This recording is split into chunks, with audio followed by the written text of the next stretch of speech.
प्रकृतिर गंताघर केन्दुझर जिला विभिन्न जलप्रपात को नहीं नियारा पर्यटन जिला कहले केन्दुझर जिला को बुझाए। यही जिले में जी पर्यटन स्थल रही अन्य जिला तुलन में से देखा मिले ना। एहीपरि भावे प्रकृतिर आश्चर्य हेउछि केन्दुझर जिला। जड़े ब्रह्मचारी पूजक अटे। चक्रतीर्थ मंदिर ये शिव मंदिर पूजक अटे। मुझे 2-3 टाइम ये पूजा हुए। सका 6टा बेले ये आरती हुए। मध्याह्न भी ये पूजा हुए 12टा बेले। ठाकुर फल भोग हुए। सका जो आरती हुए आरती पर चरुअन्न होता है। ये अखंड यज्ञ ध्वनि रही मुझे बनई था चरु। काठकोटा पंचायत निकट में अवस्थित चक्रतीर्थ पर्यटक स्थली।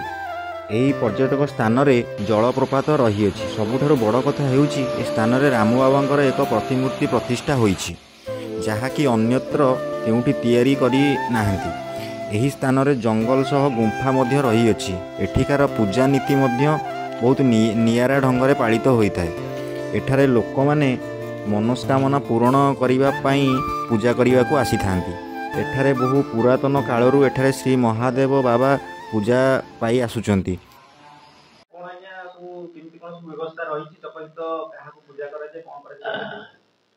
पूजा जगतेश्वर शिवाय जते ब्राह्मण अछंती जाजपुर कचुरु बिरजा आखंडणमणि सब डना माने देइचंती। घन बाबू घनकर देइथिला पदुकर पुओ। पूजा करा जाए एडी जगतेश्वर सप्तेश्वर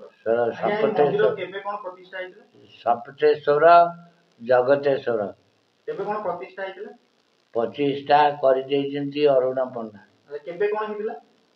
सेटा केते वर्ष हलाड़ी मु कहि परिबे। मु 50 वर्ष बसिली। आया कोन के एठाकार शांतकांत परिवेश मध्य जल स्रोतर शब्द एक मनोरमा परिवेश सृष्टि करिथाए। जी चक्रतीर्थ पर्यटन दिगरे सरकार दायित्व नेले एही तीर्थस्थानटी किछि विकास होई परिबो बोली आशा रखिचंती।